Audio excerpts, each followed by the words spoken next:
Puasa Tasu'a dan Asyura. Sama juga Tausiyatul Iyal.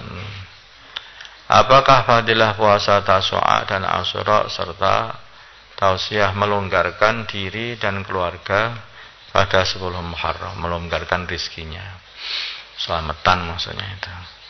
Puasa Tasu'a dan Asyura hukumnya adalah sunnah, yaitu puasa pada tanggal 9 Muharram dan tanggal 10 Muharram. Adapun puasa Asyura, seseorang akan fadilahnya adalah seorang akan diampuni 1 tahun yang lalu, dosa-dosa 1 tahun yang telah lewat maksudnya. Hadis Rasulullah sallallahu alaihi wasallam, wa siyamu yaumi Asyura ahtasibu 'ala Allahi ay yukaffiras sanata allati qablah. Sedangkan puasa Tasu'a, yaitu hadisnya Rasulullah sallallahu alaihi wasallam, yaitu la in baqitu ila qabil la asumanna al-yawma at-tasi'. Kalau aku masih hidup tahun depan, maka aku akan puasa mulai dari tanggal yang 9. Famata qablahu, maka Nabi ternyata mati sebelum tanggal 9 Asyura tahun depan itu. Rawahu Muslim. Sedangkan tausiah, yaitu melonggarkan diri dan keluarga pada 10 Muharram, akan dilonggarkan rezekinya pada tahun tersebut. Hadisnya ini dari Jabir secara marfu'. Man wassa'a ala nafsihi wa ahlihi yawma Asyura awsa'allahu alaihi sa'ira sanatihi. Barang siapa melonggarkan rezeki untuk dirinya sendiri, untuk diri sendiri dan keluarganya, ya, pada hari Asyura tanggal 10, maka Allah akan melonggarkan pada dirinya rezekinya sepanjang tahun. Jadi mudah karena yaitu melonggarkan, yaitu rizkinya diri dan keluarga.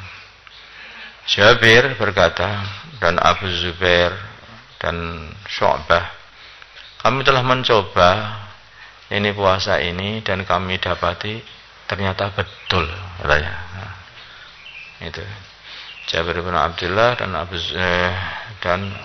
Zubair siapa ya? Dan Syu'bah bin Al-Hajjaj, kami mengatakan kami telah coba, yaitu melonggarkan rezeki kepada diri dan keluarga ini kami buat pada 10 Muharram, maka ternyata betul sepanjang tahun kami jadi longgar rezeki itu.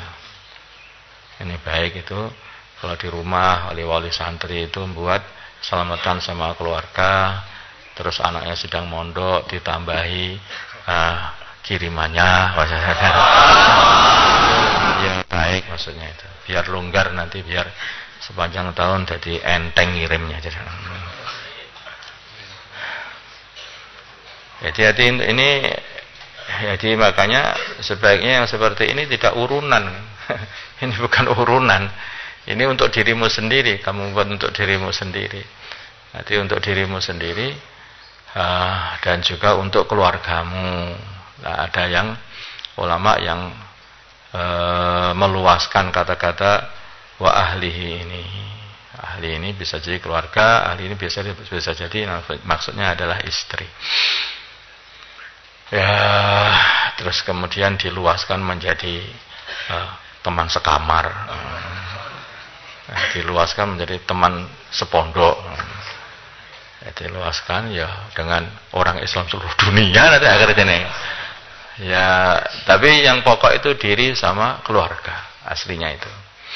Jadi kalau kamu meluaskan tidak ada salahnya, namanya ngasih, ya tidak ada salahnya. Tapi sebaiknya jangan urunan sendiri-sendiri saja. Kamu kasih sana, kasih sini, teman-teman dikasih, nggak apa-apa. Ya, sekarang keluargaku jauh, yang ada hanya keluarga sekamar ini saja, yang ada satu kamar dikasih sana, kerupuk-kerupuk satu-satu. Biasanya makanya nggak ada kerupuknya, tambah ada kerupuk, gitu. Lumayan. Sepanjang tahun murah kerupuk. Ya. Jajan di rumah makan milik orang yang tidak Islam. Banyak wisatawan muslim yang memilih menghabiskan waktu liburannya di negara-negara yang kebanyakan penduduknya adalah tidak orang Islam, non-muslim.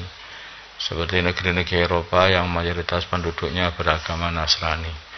Adapun mengenai makanan, sebagian wisatawan ada yang lebih memilih untuk membawa bekal sendiri agar mereka tidak bingung saat mencari makanan halal di daerah yang dikunjunginya.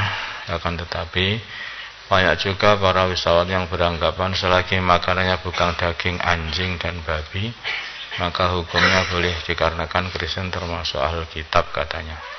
Pertanyaannya, bagaimana sebenarnya hukum makan di restoran milik non-muslim sebagaimana di deskripsi di atas? Jawabnya, jika makanannya bukan berupa daging yang harus disembelih, maka halal. Jika makanannya berupa bukan berupa daging, jika makanannya bukan berupa daging yang harus disembelih, maka halal. Jika berupa daging, maksudnya daging harus disembelih itu daging darat, laut kan beda kan, tidak perlu disembelih, bangkainya halal. Jika berupa daging yang harus disembelih, maka hukumnya haram kecuali jika diyakini atau disangka kuat bahwa yang menyembelihnya atau penyembelihannya dilakukan oleh orang yang sah sembelihannya. Penyembelihannya dilakukan oleh orang yang sah sembelihannya. Menyembelih orang Islam, kemudian juga cara nyembelihnya juga betul. Siapakah yang dimaksud ahlul kitab? Jadi bilang katanya ahlul kitab, orang Nasrani ahli kitab. Sebentar dulu. Siapa maksudnya ahli kitab itu? Siapakah yang dimaksud dengan ahli kitab yang sah untuk dinikahi? Mereka ahli kitab yang sah untuk dinikahi adalah orang Yahudi dan Nasrani yang asli, yaitu yang nenek moyangnya sudah masuk agama tersebut sebelum diganti syariatnya. Yang nenek moyangnya sudah masuk agama tersebut sebelum diganti syariatnya. Jadi memang Yahudi yang sebelum datangnya Islam memang orang Yahudi gitu. Bahkan ada yang mengatakan kalau Yahudi sebelum datangnya Nabi Isa memang dulu orang Yahudi. Jadi kayaknya